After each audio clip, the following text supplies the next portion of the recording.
Europe 1, 6h45, Thomas Soto. Et c'est l'heure du kiosque, le kiosque d'Europe 1 et toutes ses plumes. Marion Calais pour les régions, Sophie Larmoyer qui regarde le monde et Eva Rock qui regarde la télé. Bonjour à toutes les trois. Bonjour Thomas.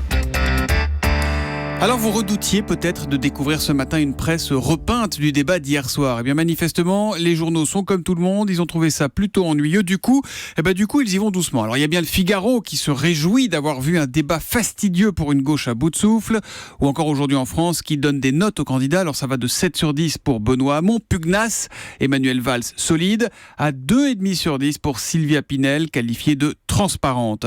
Quant à Direct Matin, qui n'a visiblement pas eu envie de veiller tard hier soir, eh bien il fait sa une sur Emmanuel Macron, le trouble fait de la gauche. De son côté, l'Humanité préfère s'interroger sur la grippe. Pourquoi une simple grippe met les hôpitaux en hypertension ? Une épidémie bien que prévisible qui provoque une crise à chaque fois, écrit l'Opinion, pour qui cette histoire bien française révèle des irresponsabilités à tous les niveaux. Toujours en une, CAC, le dessinateur a croqué 2 canards en blouse blanche devant une salle d'attente bondée. Encore un cas de grippe, dit l'un. Principe de précaution, vous m'abattez tout l'élevage, répond l'autre. Et puis il y a Libération qui a pu consulter la première lettre d'Abdeslam en prison. Un courrier envoyé depuis sa cellule à une femme qui lui avait écrit à plusieurs reprises. Mutique devant les juges, Salah Abdeslam s'y montre assez disert. « Je n'ai pas honte de ce que je suis », explique le dernier membre vivant du commando terroriste du 13 novembre. « Tu es sincère, je vais l'être aussi », écrit-il. « Si je te demande les intentions de ta démarche, c'est pour m'assurer que tu ne m'aimes pas comme si j'étais une star ou une idole, parce que je reçois des courriers comme ça », écrit Abdeslam. Ce qu'un bon connaisseur du dossier confirme à Libé. Des catholiques lui écrivent pour l'interroger sur sa foi, des femmes crient leur amour et veulent porter son enfant, des avocats proposent leur service. C'est incessant qui rime donc ce matin avec indécent. 3-1 dans la presse quotidienne régionale, Marion Calais. Après le vent, voilà la neige et le froid, la mise en garde des journaux régionaux ce matin comme la Provence qui lance une alerte aux températures polaire, carrément. La semaine prochaine, le thermomètre pourrait descendre jusqu'à moins 9 degrés.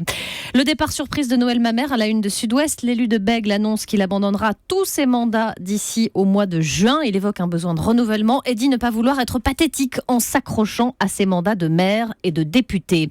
Des joueurs aussi à la une. Il ne rate jamais le vendredi 13, souligne le Berry républicain, alors que l'Est républicain nous pose cette question ce matin. Êtes-vous paraskevidécatriaphobe ? Vous l'êtes ? C'est Mary Poppins, non ? C'est ça ? Ça pourrait l'être. C'est la peur du vendredi 13. Moi, personnellement, je le suis pas. C'est la peur, comment vous dites ? C'est quoi ? Voilà, faut le dire 2 fois. Paraskevidécatriaphobe. Non, moi je suis pas Ça veut dire superstitieux, quoi ? ça porte malheur. C'est la C'est les gens phobie qui de ont peur vendredi du vendredi 13, qu'on est vendredi 13. D'accord. Vous, votre truc, c'est l'heure, c'est pas les dates.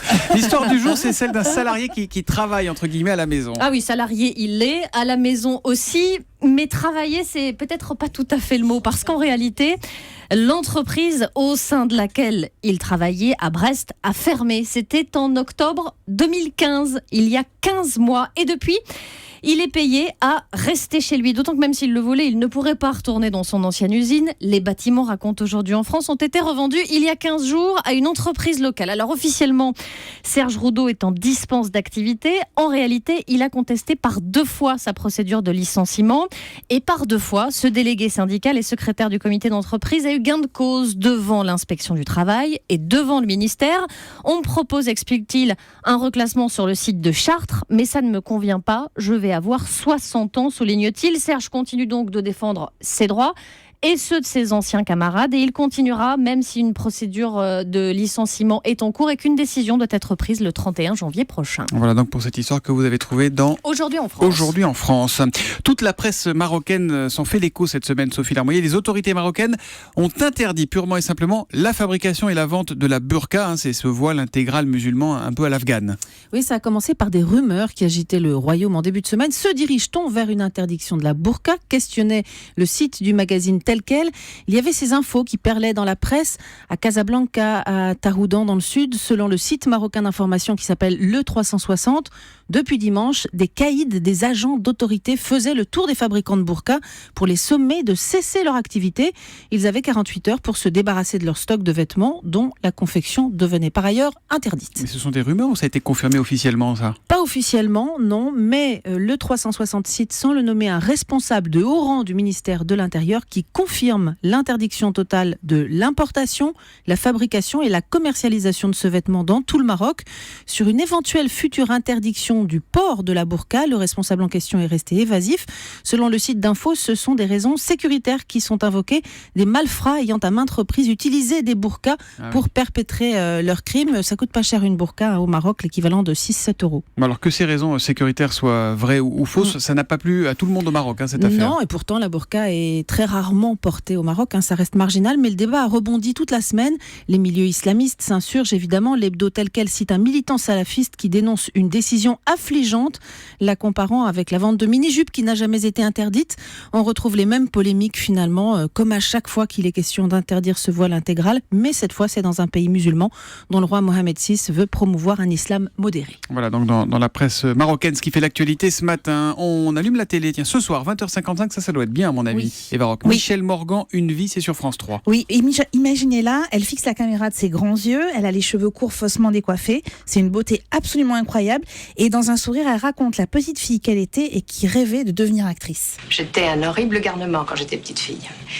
Je crois que mon caractère a changé à partir du jour où je me suis appelée Michel. J'ai trouvé que Simone, ça faisait pas très joli, enfin j'aimais pas beaucoup ça, et par contre j'aimais beaucoup Michel. Alors j'ai pris le nom de Michel, et puis j'ai changé. Et je suis devenue plus sage, plus grave. Et ce documentaire est franchement le plus bel hommage que l'on pouvait rendre à la comédienne qui est décédée le 20 décembre. Il n'y a pas de commentaires, seulement des bouts d'interviews comme vous venez de l'entendre et des extraits de films. Et évidemment, cette séquence. T'as de beaux yeux, tu sais. Embrassez-moi. Alors, ce qui est étonnant, c'est qu'elle raconte dans le documentaire qu'elle adorait cette réplique qu'on ne cessait de lui répéter, mais elle aimait aussi Jean Gabin. Et en 1938, au moment du tournage de Quai des Brumes, donc lui, c'était déjà une star. Elle avait à peine 17 ans, elle était totalement pétrifiée devant Gabin, et il devait être notamment impressionnant, Gabin. très impressionnant, et notamment pour cette scène de baiser. Et il m'a embrassée. Et il m'a embrassée. Pour de bon, il m'a embrassée tellement que, Dieu merci, j'avais du maquillage. Sans ça, j'étais rouge, pivoine jusqu'aux oreilles. Je ne savais plus où mettre mes yeux ni regarder. Et alors vous le verrez, qu'il s'agisse de parler de films, de ses partenaires, même de sa vie privée, elle le fait vraiment toujours avec une classe absolue, avec bienveillance Michel aussi. Morgan, quoi. Michel Morgan, et avec elle, on va revivre les plus belles pages du cinéma en France, mais aussi à Hollywood où elle a vécu pendant la guerre. En la voyant lors de ses dernières interviews, je me disais que c'était un peu la grand-mère idéale. En fait, c'était bien plus que cela, et c'est Jean Marais qui le dit. C'était une femme parfaite, Michel Morgan. Et comme actrice, et comme camarade, et comme femme. Voilà, Michel Morgan, Une vie, c'est ce soir, vendredi, à 20h55 sur France 3. Et puis demain, ne manquez pas à 20h55, toujours mais sur TF1, cette soirée-là, une soirée hommage à Claude François, présentée par Nico Saliagas. Alors juste pour vous.